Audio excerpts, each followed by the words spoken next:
ಮಹಾಭಾರತ ಚರ್ಚಾ ಕಾರ್ಯಕ್ರಮ ಕೇವಲ ರಾಜಕೀಯ ಚೌಕಟ್ಟಿಗೆ ಸೀಮಿತವಾದ ಕಾರ್ಯಕ್ರಮ ಅಲ್ಲ. ರಿಪಬ್ಲಿಕ್ ಕನ್ನಡದ ಟ್ಯಾಗ್ಲೈನೇ ಹೇಳುವಂತೆ ಇದು ನಿಮ್ಮ ಧ್ವನಿ, ಅಂದ್ರೆ ಜನರ ಧ್ವನಿ. ಜನರ ಸಮಸ್ಯೆಗಳು, ಜನರಲ್ಲಿರುವ ಆತಂಕ, ಜನರಲ್ಲಿರುವ ಪ್ರಶ್ನೆಗಳಿಗೆ ಉತ್ತರವನ್ನ ಕಂಡುಕೊಳ್ಳೋ ಪ್ರಯತ್ನವನ್ನ ರಿಪಬ್ಲಿಕ್ ಕನ್ನಡ ಅವಿರತವಾಗಿ ನಡೆಸ್ತಲೇ ಇರುತ್ತೆ. ಮಹಾಭಾರತ ಚರ್ಚಾ ಕಾರ್ಯಕ್ರಮ ಕೂಡ ಜನರ ಸಮಸ್ಯೆ ಅಂದ ತಕ್ಷಣ ಈಗ ಎಲ್ಲದಕ್ಕಿಂತ ಹೆಚ್ಚಾಗಿ ಜನರನ್ನ ಕಾಡ್ತಾ ಇರೋ ಸಮಸ್ಯೆ ಹಾಗೆ ಆತಂಕ, ಅವರ ಆರೋಗ್ಯಕ್ಕೆ, ಅದರಲ್ಲೂ ಅವರ ಹೃದಯದ ಆರೋಗ್ಯಕ್ಕೆ ಸಂಬಂಧಪಟ್ಟದ್ದು. ರಾಜಕೀಯ ಆಗು ಹೋಗುಗಳು ಇದ್ದದ್ದೇ, ಆದರೆ ನಾವೇ ಇಲ್ಲ, ನಮ್ಮ ಪ್ರಾಣವೇ ಇಲ್ಲ ಅಂತಂದ್ರೆ ಈ ರಾಜಕಾರಣ ಇಟ್ಕೊಂಡು ಏನು ಮಾಡೋದು ಸ್ವಾಮಿ ಅನ್ನೋ ಹಂತದಲ್ಲಿ ಜನರಿದ್ದಾರೆ. ಇದಕ್ಕೆ ನೇರವಾಗಿ ಕಾರಣವಾಗ್ತಾ ಇರೋದು ರಾಜ್ಯದಲ್ಲಿ ದಿನೇ ದಿನೇ ಹೆಚ್ಚಾಗ್ತಾ ಇರುವ ಹಾರ್ಟ್ ಅಟ್ಯಾಕ್ ಪ್ರಕರಣ. ಜನ ಆತಂಕಗೊಂಡಿದ್ದಾರೆ. ಆತಂಕ ಬೇಡ, ಅರಿವು ಮುಖ್ಯ. ಹೀಗಾಗಿ ಅರಿವು ಮೂಡಿಸುವ ಪುಟ್ಟ ಪ್ರಯತ್ನ ರಿಪಬ್ಲಿಕ್ ಕನ್ನಡದಲ್ಲಿ ಇವತ್ತಾಗ್ತಾ ಇದೆ. ಹಾರ್ಟ್ ಅಟ್ಯಾಕ್ ಆದ ಸಂದರ್ಭದಲ್ಲಿ ತಕ್ಷಣಕ್ಕೆ ಏನು ಮಾಡಬೇಕು, ಜೀವ ರಕ್ಷಕ ಅಂತ ಕರೆಸ್ಕೊಳ್ಳುವ ಯಾವುದಾದ್ರೂ ಪದ್ಧತಿ ಇದೆಯಾ? ಆ ಪದ್ಧತಿ ಇದೆ ಅನ್ನೋದಾದ್ರೆ ಅದನ್ನ ಹೇಗೆ ಮಾಡೋದು, ಯಾರು ಮಾಡಬಹುದು, ಹಾಗೆ ಮಾಡೋದ್ರಿಂದ ಪ್ರಾಣ ಉಳಿಯತ್ತಾ? ಹೀಗೆ ಅನೇಕ ಪ್ರಶ್ನೆಗಳಿಗೆ ಇವತ್ತು ರಿಪಬ್ಲಿಕ್ ಕನ್ನಡದ ಸ್ಟುಡಿಯೋದಲ್ಲಿ ತಜ್ಞ ವೈದ್ಯರು ಉತ್ತರವನ್ನ ಕೊಡ್ತಾರೆ. ವೀಕ್ಷಕರೇ, ನೀವು ಯಾರೆಲ್ಲ ಕಾರ್ಯಕ್ರಮ ನೋಡ್ತಿದ್ದೀರಿ, ನಿಮ್ಮ ಕುಟುಂಬಸ್ಥರು, ಸ್ನೇಹಿತರು ಅಥವಾ ನಿಮ್ಮ ನೆಂಟರಿಷ್ಟರು ಯಾರೆಲ್ಲ ಇದ್ದಾರೆ, ದಯಮಾಡಿ ಕರೆ ಮಾಡಿ ಇವತ್ತಿನ ಈ ಕಾರ್ಯಕ್ರಮವನ್ನ ಮಿಸ್ ಮಾಡ್ದಲೇ ನೋಡ್ಲಿಕ್ಕೆ ಹೇಳಿ. ಯಾಕಂದ್ರೆ ಇದು ನಿಮ್ಮ ಜೀವಕ್ಕೆ ಸಂಬಂಧಪಟ್ಟ, ನಮ್ಮ ಮನೆಯವರ, ನಮ್ಮ ಆಪ್ತರ, ಸ್ನೇಹಿತರ ಜೀವಕ್ಕೆ ಸಂಬಂಧಪಟ್ಟ ಅತ್ಯಂತ ಅವಶ್ಯಕವಾದ ಮಾಹಿತಿ ಹಂಚಿಕೊಳ್ಳುವ ಕಾರ್ಯಕ್ರಮ. ಲೈವ್ ಡೆಮಾನ್ಸ್ಟ್ರೇಷನ್ ಇರುತ್ತೆ. ಯಾವ ರೀತಿಯಾಗಿ ಹೃದಯಕ್ಕೆ ಸಂಬಂಧಪಟ್ಟ ಸಮಸ್ಯೆಗೆ ಪರಿಹಾರವನ್ನು ನಾವು ಕಂಡುಕೊಳ್ಬಹುದು ಅನ್ನೋದಕ್ಕೆ ಸಂಬಂಧಪಟ್ಟಂತೆ ಚರ್ಚೆ ಪ್ರಾರಂಭ ಮಾಡ್ಲಿಕ್ಕೆ ಮುಂಚೆ ಈ ಕ್ಷಣದ ಬ್ರೇಕಿಂಗ್ ಅಪ್ಡೇಟ್. ಇದೇ ವಿಚಾರಕ್ಕೆ ಸಂಬಂಧಪಟ್ಟಂತೆ ರಾಜ್ಯದಲ್ಲಿ ಏರ್ತಲೇ ಇದೆ ಹಾರ್ಟ್ ಅಟ್ಯಾಕ್. ಕಳೆದ 24 ಗಂಟೆಯಲ್ಲೇ 6 ಮಂದಿ ಹಾರ್ಟ್ ಅಟ್ಯಾಕ್ಗೆ ಸಾವನ್ನಪ್ಪಿದ್ದಾರೆ. ಹಾರ್ಟ್ ಎಮರ್ಜೆನ್ಸಿ ವೇಳೆ ಹಾಗಾದ್ರೆ ಆಪತ್ ಬಂದವ ಆಗೋದು ಯಾಕೆ? ತುರ್ತು ಸಂದರ್ಭದ ಪ್ರಥಮ ಚಿಕಿತ್ಸೆ ಯಾವುದು? ರಿಪಬ್ಲಿಕ್ ಕನ್ನಡ ಸ್ಟುಡಿಯೋದಲ್ಲಿ ವಿನೂತನ ಪ್ರಯೋಗವನ್ನ ಮಾಡ್ತಾ ಇದ್ದೇವೆ. ಆ ಮೂಲಕ ಜನರ ಪ್ರಾಣವನ್ನ ಉಳಿಸುವ ಒಂದು ಅತ್ಯಂತ ಅವಶ್ಯಕತೆಯಾದ ಮಾಹಿತಿಯನ್ನ ನಿಮ್ಮ ಮುಂದೆ ಹಂಚಿಕೊಳ್ಳೋ ಪ್ರಯತ್ನವನ್ನ ರಿಪಬ್ಲಿಕ್ ಕನ್ನಡ ಮಾಡ್ತಾ ಇದೆ. ರಿಪಬ್ಲಿಕ್ ಕನ್ನಡ ಸ್ಟುಡಿಯೋದಲ್ಲೇ ನಡೆಯುತ್ತೆ CPR ನ ಡೆಮಾನ್ಸ್ಟ್ರೇಷನ್. CPR ತಜ್ಞರೇ ಮಾಡ್ತಾರೆ ಈ ಪ್ರಾತ್ಯಕ್ಷಿಕೆಯನ್ನ. ಜೀವ ಉಳಿಸುವ CPR ಅನ್ನ ಮಾಡೋದು ಹೇಗೆ? ನಿಂತ ಹೃದಯಕ್ಕೆ ಜೀವ ನೀಡುವ ಈ CPR ಪ್ರತಿಯೊಬ್ಬರಿಗೂ ಕೂಡ, ಅದರಲ್ಲೂ ಈ ಸಂದರ್ಭದಲ್ಲಿ ಗೊತ್ತಿರಲೇಬೇಕು. ಯಾವಾಗ, ಯಾರಿಗೆ, ಯಾವ ಸ್ವರೂಪದಲ್ಲಿ ಇದು ಸಹಾಯಕ ಬರುತ್ತೆ ಹೇಳಲಿಕ್ಕಾಗಲ್ಲ. ಹಾಗಾಗಿ ವೀಕ್ಷಕರೇ, ಮತ್ತೊಮ್ಮೆ ಹೇಳ್ತಿದ್ದೀನಿ, ಯಾರೆಲ್ಲ ಕಾರ್ಯಕ್ರಮ ವೀಕ್ಷಿಸ್ತಿದ್ದೀರಿ, ನಿಮಗೆ ಗೊತ್ತಿರೋರು ಎಲ್ಲರಿಗೂ ಈ ಕಾರ್ಯಕ್ರಮವನ್ನ ವೀಕ್ಷಣೆ ಮಾಡಲಿಕ್ಕೆ, ತಜ್ಞರು ನೀಡುವ ಸಲಹೆಯನ್ನ ತಿಳ್ಕೊಳ್ಳಿಕ್ಕೆ ನೀವು ಕೂಡ ಸಜೆಸ್ಟ್ ಮಾಡಿ. ಇವತ್ತಿನ ಈ ಕಾರ್ಯಕ್ರಮದಲ್ಲಿ ನಮ್ಮ ಜೊತೆ 3 ತಜ್ಞ ವೈದ್ಯರಿದ್ದಾರೆ. ಎಲ್ಲರನ್ನ ಕಾರ್ಯಕ್ರಮಕ್ಕೆ ಬರಮಾಡ್ಕೊಳ್ತಿದ್ದೀನಿ. ಕೃಷ್ಣ ಇನ್ಸ್ಟಿಟ್ಯೂಟ್ ಆಫ್ ಮೆಡಿಕಲ್ ಸೈನ್ಸ್ನಿಂದ doctor Rajesh TR, senior surgeon. ಹಾಗೆ ಅದೇ ಸಂಸ್ಥೆಯ ತುರ್ತು ಚಿಕಿತ್ಸಾ ವಿಭಾಗದ ಮುಖ್ಯಸ್ಥರಾದ ಡಾಕ್ಟರ್ ಅಶ್ವಿತ್ ಶೆಟ್ಟಿ ಎಂ ಅವರಿದ್ದಾರೆ. ಹಾಗೆ ಪ್ರೋಗ್ರಾಮ್ ಡೈರೆಕ್ಟರ್, ಜೀವರಕ್ಷಾ ಟ್ರಸ್ಟ್, ಹಾಗೆ ಅರಿವಳಿಕೆ ತಜ್ಞರು ಆಗಿರುವ ಡಾಕ್ಟರ್ ಹರಿಪ್ರಿಯಾ ಎಂಬಿದ್ದಾರೆ. ಮೂವರಿಗೂ ನಮಸ್ಕಾರ, ಕಾರ್ಯಕ್ರಮಕ್ಕೆ ಸ್ವಾಗತ. ವೀಕ್ಷಕರೇ, ಈ ಮೂವರು ನಿಮ್ಮ ಜೀವ ಉಳಿಸುವ ಟೆಕ್ನಿಕ್ ಅನ್ನ ಹೇಳ್ಕೊಡುವವರಿದ್ದಾರೆ. ಹೀಗಾಗಿ ಕಾರ್ಯಕ್ರಮದ ಪ್ರಾರಂಭದಲ್ಲೇ ಒಂದು ದೊಡ್ಡ ಥ್ಯಾಂಕ್ಸ್ನೊಂದಿಗೆ ನಿಮ್ಮ ಮೂವರನ್ನ ವೆಲ್ಕಮ್ ಮಾಡ್ತಾ ಇದ್ದೀನಿ ಸ್ಟುಡಿಯೋಗೆ. ಬಹುಶಃ ಡಾಕ್ಟರ್ ರಾಜೇಶ್ರಿಂದನೇ ಪ್ರಾರಂಭ ಮಾಡ್ಬೋದಾ ಅಂತ ಸರ್? ಕ್ವಿಕ್ಕಾಗಿ ಒಂದೆರಡು ಪ್ರಶ್ನೆಗಳು, ಅದಾದ ನಂತರ ನಾವು ಡೆಮಾನ್ಸ್ಟ್ರೇಷನ್ಗೆ ಹೋಗೋಣ.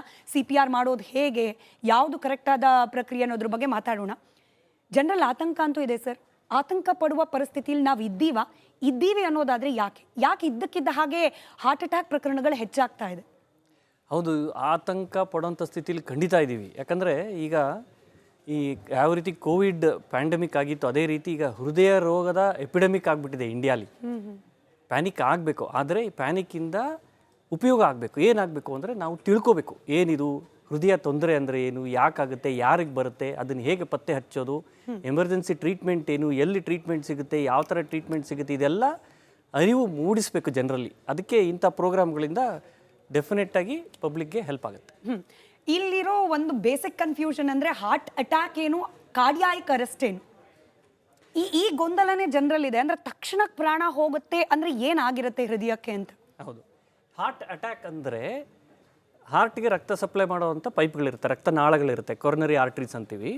ಅದರಲ್ಲಿ ಬ್ಲಾಕೇಜ್ ಬಂದು ರಕ್ತ ಸಂಚಾರಕ್ಕೆ ತೊಂದರೆ ಆದಾಗ ಹಾರ್ಟ್ಗೆ ತೊಂದರೆ ಆಗುತ್ತೆ.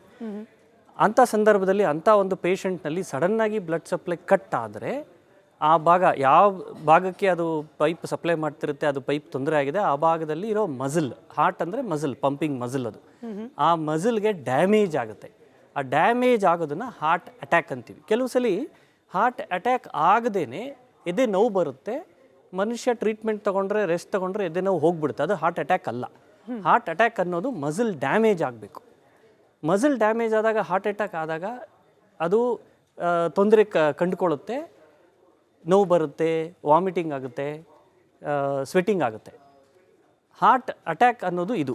ಕಾರ್ಡಿಯಕ್ ಅರೆಸ್ಟ್ ಅಂದರೆ ಹಾರ್ಟ್ ಪಂಪಿಂಗು ಸ್ಟಾಪ್ ಆಗಿಬಿಡುತ್ತೆ, ಅದಕ್ಕೆ ಹಾರ್ಟ್ ಅರೆಸ್ಟ್ ಅಥವಾ ಕಾರ್ಡಿಯಕ್ ಅರೆಸ್ಟ್ ಅಂತೀವಿ. ಹಾರ್ಟ್ ಅಟ್ಯಾಕ್ ಅಂದರೆ ಹಾರ್ಟ್ ಮಸಲ್ಗೆ ಡ್ಯಾಮೇಜ್ ಆಗಿರುತ್ತೆ, ಆದರೆ ಹಾರ್ಟ್ ಪಂಪಿಂಗು ಕಂಟಿನ್ಯೂ ಆಗ್ತಿರುತ್ತೆ, ಮನುಷ್ಯ BP ಮೇಂಟೈನ್ ಆಗುತ್ತೆ, ಅವೇಕಿರೋ ಸಾಧ್ಯತೆ ಇರುತ್ತೆ. ಕಾರ್ಡಿಯಕ್ ಅರೆಸ್ಟ್, ಹಾರ್ಟ್ ಅರೆಸ್ಟ್ ಅಂದರೆ ಹಾರ್ಟ್ ಅಟ್ಯಾಕಿಂದ ಆಗ್ಬೋದು, ಬೇರೆ ತೊಂದರೆಯಿಂದನೂ ಆಗ್ಬೋದು, ಹಾರ್ಟ್ ಪಂಪಿಂಗು ಸ್ಟಾಪ್ ಆಗಿಬಿಡುತ್ತೆ. ಹಾರ್ಟ್ ಪಂಪಿಂಗ್ ಸ್ಟಾಪ್ ಆದರೆ ಏನಾಗುತ್ತೆ, ಎಲ್ಲಿಗೂ ಬ್ಲಡ್ ಸಪ್ಲೈ ಆಗೋದಿಲ್ಲ, ಆವಾಗ ಮನುಷ್ಯ ಪ್ರಜ್ಞೆ ತಪ್ಪಿ ಬೀಳ್ತಾರೆ, ಅದು ಕಾರ್ಡಿಯಕ್ ಅರೆಸ್ಟ್. ಹಾರ್ಟ್ ಅಟ್ಯಾಕಿಂದ ಕಾರ್ಡಿಯಕ್ ಅರೆಸ್ಟ್ ಆಗಬಹುದು, ಆದರೆ ಎಲ್ಲ ಹಾರ್ಟ್ ಅಟ್ಯಾಕ್ ಆದವ್ರಿಗೆ ಕಾರ್ಡಿಯಕ್ ಅರೆಸ್ಟ್ ಆಗಬೇಕು ಅಂತ ಇಲ್ಲ. ಅದೇ ರೀತಿ ಕಾರ್ಡಿಯಕ್ ಅರೆಸ್ಟ್ ಆಗೋದಕ್ಕೂ ಕೂಡ ಈ ಹಾರ್ಟ್ ಅಟ್ಯಾಕ್ ಅಲ್ಲದೆ ಬೇರೆ ಕಾರಣಗಳು ಕೂಡ ಇದ್ದಾವೆ. ವಾಲ್ವಿನ ತೊಂದರೆ ಆಗ್ಬೋದು, ಐರೋಟಿಕ್ ಸ್ಟಿನೋಸಿಸ್ ಅಂತೀವಿ, ಅಥವಾ ಎದೆ ಬಡಿತದ ತೊಂದರೆ, ವೆಂಟ್ರಿಕ್ಯುಲರ್ ಫಿಬ್ರಿಲೇಷನ್ ಅಂತೀವಿ, ಅದಾಗ್ಬೋದು, ಅಥವಾ ಕಾರ್ಡಿಯೋಮಯೋಪತಿ ಅಂತೀವಿ, ಅದರಿಂದನೂ ಕಾರ್ಡಿಯಕ್ ಅರೆಸ್ಟ್ ಆಗ್ಬೋದು. ಸರ್ವೇ ಸಾಮಾನ್ಯವಾಗಿ ಹಾರ್ಟ್ ಅಟ್ಯಾಕ್ ಆದವರಲ್ಲಿ ಮೇಜರಾಗಿ ಆದರೆ, ಹಾರ್ಟ್ ಪಂಪಿಂಗ್ ಸ್ಟಾಪ್ ಆದರೆ ಅದರಿಂದ ಹಾರ್ಟ್ ಅರೆಸ್ಟ್ ಅಥವಾ ಕಾರ್ಡಿಯಕ್ ಅರೆಸ್ಟ್ ಆಗಬಹುದು. ಓಕೆ ಡಾಕ್ಟರ್ ಅಶ್ವಿತ್, ನನಗೆ ಗೊತ್ತು ನಿಮ್ಮ ಡೆಮಾನ್ಸ್ಟ್ರೇಷನು ಹಾಗೆ ಹರಿಪ್ರಿಯಾ ಅವರ ಡೆಮಾನ್ಸ್ಟ್ರೇಷನು ಅತ್ಯಂತ ಮುಖ್ಯ. ನಾವು ಆ ಡೆಮಾನ್ಸ್ಟ್ರೇಷನ್ಗೆ ಹೋಗೋಕೆ ಮುಂಚೆ ಈಗ ನಮ್ಮ ಸುತ್ತಮುತ್ತ ಯಾರೋ ಒಂದು 5 ಜನ ಇರ್ತೀವಿ, ಅದರಲ್ಲಿ ಯಾರೋ ಒಬ್ಬ ತಕ್ಷಣ ಕುಸ್ತು ಬಿದ್ದುಬಿಡ್ತಾನೆ, ಆತನಿಗೆ ಹೃದಯಕ್ಕೆ ಸಂಬಂಧಪಟ್ಟ ಏನೋ ಸಮಸ್ಯೆ ಆಗ್ತಿದೆ ಅನ್ನೋದು ಅಷ್ಟೇ ನಮಗೆ ಗೊತ್ತಾಗುತ್ತೆ. ಯಾಕಂದರೆ ನಾವು ನೋಡಿದ್ವಿ, ಆಟೋ ಓಡಿಸ್ತಾ ಇದ್ದ ಅಲ್ಲೇ ಆತ ಹಾರ್ಟ್ ಅಟ್ಯಾಕ್ನಿಂದ ಸಾವನ್ನಪ್ಪಿದ್ದಾರೆ, ಸ್ನಾನ ಮಾಡ್ತಾ ಇರ್ತಾರೆ, ಅಲ್ಲೇ ಕುಸ್ತು ಬೀಳ್ತಾರೆ. ಅವ್ರ ಜೊತೆಯಲ್ಲಿದ್ದವ್ರು ಏನು ಮಾಡಬಹುದು ಅವರನ್ನು ತಕ್ಷಣಕ್ಕೆ ರಕ್ಷಣೆ ಮಾಡಲಿಕ್ಕೆ ಅಂತ ಹೇಳಿ?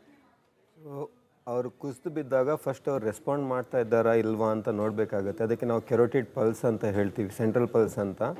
ಅದನ್ನು ಫಸ್ಟ್ ಚೆಕ್ ಮಾಡಿ, ಒಂದು ವೇಳೆ ಪಲ್ಸ್ ಇಲ್ಲ ಅಂದರೆ ನಾವು CPR ಮುಖಾಂತರ ರಿವೈವ್ ಮಾಡ್ಬೋದು. ಸೊ ಇದು ಎಷ್ಟೋ ಸಲ ಮಾಡಿದ್ದೀವಿ, ಆಗಿದೆ. ಎಲ್ಲ ಟೈಮ್ ಆಗುತ್ತೆ ಅಂತ ಹೇಳಲ್ಲ, ಬಟ್ CPR ಕಲಿತ್ರೆ ಅವರನ್ನು ಉಳಿಸ್ಕೊಳ್ಳುವ ಸಾಧ್ಯತೆ ಜಾಸ್ತಿ ಇದೆ. ಒಂದು ವೇಳೆ CPR ಟೆಕ್ನಿಕ್ ಪ್ರಾಪರಾಗಿ ಕಲಿತ್ರೆ ಅವರು ಬದುಕಿ ಬಂದಿದ್ದು ಎಷ್ಟೋ ಎಕ್ಸಾಂಪಲ್ಸ್ ಇದೆ ನಮ್ಮ ಹತ್ರ, ಎಷ್ಟೋ ಉದಾಹರಣೆ ಇದೆ. ಸೊ ಅದು ಚಾನ್ಸಸ್ ಜಾಸ್ತಿ ಕೊಡುತ್ತೆ. ಏನು ಮಾಡದೆ ಡೈರೆಕ್ಟ್ ಹಾಸ್ಪಿಟಲ್ ಕರ್ಕೊಂಡು ಹೋದರೆ ಕೆಲವೊಮ್ಮೆ ಲೇಟ್ ಆಗೋ ಚಾನ್ಸಸ್ ಜಾಸ್ತಿ. ಓಕೆ ಡಾಕ್ಟರ್ ಹರಿಪ್ರಿಯಾ, ಈಗ CPR ಅನ್ನೋದು ಜನರು ಬಹಳ ಚರ್ಚೆ ಮಾಡ್ತಿದ್ದಾರೆ. CPR ಅಂದರೆ ಏನು, ಯಾರು ಬೇಕಾದರೂ ಮಾಡಬಹುದಾ, ಕರೆಕ್ಟ್ ಟೆಕ್ನಿಕ್ ಗೊತ್ತಿಲ್ಲದಲ್ಲೇ ಮಾಡೋಕ್ಕೆ ಹೋದರೆ ಅಪಾಯ ಏನು, ಅದನ್ನು ಹೇಳಿಬಿಡಿ, ಅದಾದಮೇಲೆ ಡೆಮಾನ್ಸ್ಟ್ರೇಷನ್ಗೆ ಹೋಗೋಣ. ಓಕೆ, ಸೊ ಈಗ ಸರ್ ಹೇಳಿದ ಹಾಗೆ ಯಾರಾದರೂ ಕುಸಿದು ಬಿದ್ದರು ಅಂತ ಅಂದ ತಕ್ಷಣ ನಾವು ಫಸ್ಟ್ ಏನು ಮಾಡ್ತೀವಿ, ಅವ್ರಿಗೆ ಜ್ಞಾನ ಇದೆಯಾ ಅಂತ ನೋಡ್ತೀವಿ, ಪಲ್ಸ್ ಇದೆಯಾ ನೋಡ್ತೀವಿ, ಉಸಿರಾಟ ಇದೆಯಾ ಅಂತ ನೋಡ್ತೀವಿ. ಅದರಲ್ಲಿ ಒಂದಿದ್ರೂ ಅದು ಕಾರ್ಡಿಯಕ್ ಅರೆಸ್ಟ್ ಅಲ್ಲ. CPR ಮಾಡೋದು ಯಾವಾಗ ಅಂದರೆ ಕಂಪ್ಲೀಟ್ಲಿ ಹಾರ್ಟ್ ಸ್ಟಾಪ್ ಆಗೋಗ್ಬಿಟ್ಟಿದೆ, ನಾವು ಹೊರಗಡೆಯಿಂದ ಹಾರ್ಟನ್ನು ಒತ್ತಿ ಅವ್ರಿಗೆ ಹಾರ್ಟ್ ವಾಪಸ್ ಮರುಚೇತನಗೊಳಿಸ್ಬೇಕು ಅನ್ನೋ ಟೈಮಲ್ಲಿ CPR ಮಾಡ್ತೀವಿ. CPR ಅಂದರೆ ಕಾರ್ಡಿಯೋ ಪಲ್ಮನರಿ ರಿಸಸಿಟೇಷನ್. ಕಾರ್ಡಿಯೋ ಅಂದರೆ ಹಾರ್ಟು, ಪಲ್ಮನರಿ ಅಂದರೆ ಲಂಗ್ಸು, ರಿಸಸಿಟೇಷನ್ ಅಂದರೆ ಅದಕ್ಕೆ ಮರುಜೀವ ಕೊಡೋವಂತಹ ಒಂದು ಪ್ರತಿಕ್ರಿಯೆ. ಸೊ ಈ CPR ಅಲ್ಲಿ ನಾವು ಏನು ಮಾಡ್ತೀವಿ ಅಂತಂದರೆ, ಒಬ್ಬ ಮನುಷ್ಯ ಕುಸಿದು ಬಿದ್ದಾಗ ಅವ್ರಿಗೆ ಪಲ್ಸು ಅಥವಾ ಪಲ್ಸ್ ಇಲ್ಲ, ಉಸಿರಾಟ ಆಡ್ತಾ ಇಲ್ಲ, ಮತ್ತು ಅವ್ರಿಗೆ ಪೂರ್ತಿ ಜ್ಞಾನ ಹೋಗಿದೆ ಅಂದ ತಕ್ಷಣ ಅವರ ಎದೆಯ ಮಧ್ಯಭಾಗದಲ್ಲಿ ನಮ್ಮ ಕೈಯನ್ನು ಇಟ್ಟು, ಆಮೇಲೆ ಇವಾಗ ಟೆಕ್ನಿಕ್ ಎನಿವೇ ಹೇಳ್ಕೊಡ್ತೀವಿ ನಾವು. ಸೊ ಮಧ್ಯಭಾಗದಲ್ಲಿ ಕೈ ಇಟ್ಟು ಕಂಪ್ಲೀಟ್ಲಿ ಸ್ಟ್ರೇಟ್ ಮಾಡಿ, ಅಂದರೆ ನಮ್ಮ ಎಲ್ಬೋಸ್ನ ಲಾಕ್ ಅಂತ ಹೇಳ್ತೀವಿ, ಡೈರೆಕ್ಟ್ ಪೇಷಂಟು ಚೆಸ್ಟ್ ಮೇಲೆ ನಾವು ನಮ್ಮ ಏನು ಕೈ ಸ್ಟ್ರೇಟ್ ಮಾಡ್ಕೊಂಡು ಭುಜನ ತಗೊಂಡು ಬಂದು ಕಂಪ್ರೆಷನ್ಸ್ನ ಸ್ಟಾರ್ಟ್ ಮಾಡ್ತೀವಿ. ಸೊ ಈ ಕಂಪ್ರೆಷನ್ಸ್ ಹೇಗಿರಬೇಕು ಅನ್ನೋದಕ್ಕೂ ವಿಧಗಳಿದೆ. ಸುಮ್ಮನೆ ಯಾವುದೋ ಥರ ಕಂಪ್ರೆಷನ್ಸ್ ಮಾಡಿದ್ರೆ ಆಗೋದಿಲ್ಲ. ಯಾಕಂದ್ರೆ ಬಹುಶಃ ಇದನ್ನ ನಾವು ಬಾಯಲ್ಲಿ ಮಾತನಾಡೋದಕ್ಕಿಂತ ಅದನ್ನ ತೋರಿಸ್ಬಿಟ್ರೆ ಬೆಟರ್ ಅಂತ ಹೇಳಿ ನಮ್ಮ ಜೊತೆಯಲ್ಲಿ ಜೀವರಕ್ಷಾ ಟ್ರಸ್ಟ್ನ ಟ್ರೈನರ್ ಒಬ್ರು ಇದ್ದಾರೆ.